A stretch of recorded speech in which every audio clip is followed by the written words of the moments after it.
आज हूँ अंतर्जातीय योग दिवस। आहु ये अंतर्जातीय योग दिवसर अवसर रे आज समस्त को मु शुभेच्छा और अभिनंदन जनाऊँ। योग हेउची विश्व मानव समाज को भारतर एक अनन्य उपहार। भारतीय संस्कृति और परंपरा सहित जड़ित हो रही योग माननीय प्रधानमंत्री नरेंद्र मोदी जी का आंतरिक प्रचेष्टा आज समग्र विश्व रे यह ख्याति लाभ कर प्रधानमंत्री उद्यम मिलित जातिसंघ प्रति वर्ष जून मास 21 तारीख को अर्थात आज दिन को योग दिवस भावे पालन करने घोषणा करथिले एवं आज विश्वर प्राय सबु देशर लोक माने यही योग दिवस को अति आग्रह सहकारे अति उत्साह सहित यह पालन करिथांती एवं वर्ष तमाम यह अभ्यास रे मध्य परिणत करिथांती। चलित वर्ष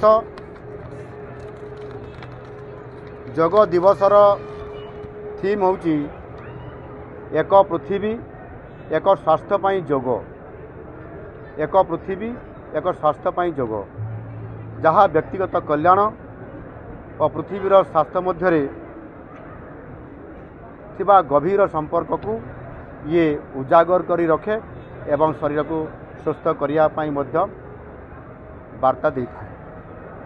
योग केवल एक शरीर मन को सुस्थ रखे नहीं बरं प्रकृति एवं समस्त जीवजंतु प्रति यह सम्मान देवा सहित सौहार्दपूर्ण वातावरण करिबारे एक सुंदर परिवेश तैयारी करिथाय।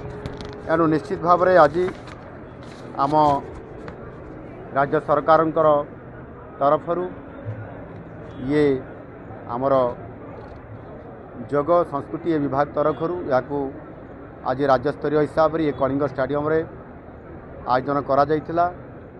योग समिति महोत्सव कमिटी समिति तरफ एवं समस्त विभिन्न अनुष्ठान प्रतिष्ठान एवं एनजीओ मान तरफ समस्त को सूचना दिया। समस्ते आज उपस्थित रही ये कार्यक्रम को भव्य एवं दिव्य करने सहित आज जो अंतर्राष्ट्रीय योग दिवस ये दिवस को स्वतंत्र भाव में पालन करने और आगामी दिन में प्रतिदिन को अभ्यास करने सहित निज जीवन में जो आसुवा चाप स्ट्रेस एवं शरीर असुस्थ रोकवा ये परिप्रेक्षी यह समय दे प्रतिदिन अभ्यास करने एवं निज शरीर को सुस्थ रखा सहित ओडिशा को सुस्थ रखा एभली एक संदेश आज ये कार्यक्रम माध्यम मुझे समस्त को दूची एवं आगामी दिन में आम समस्ते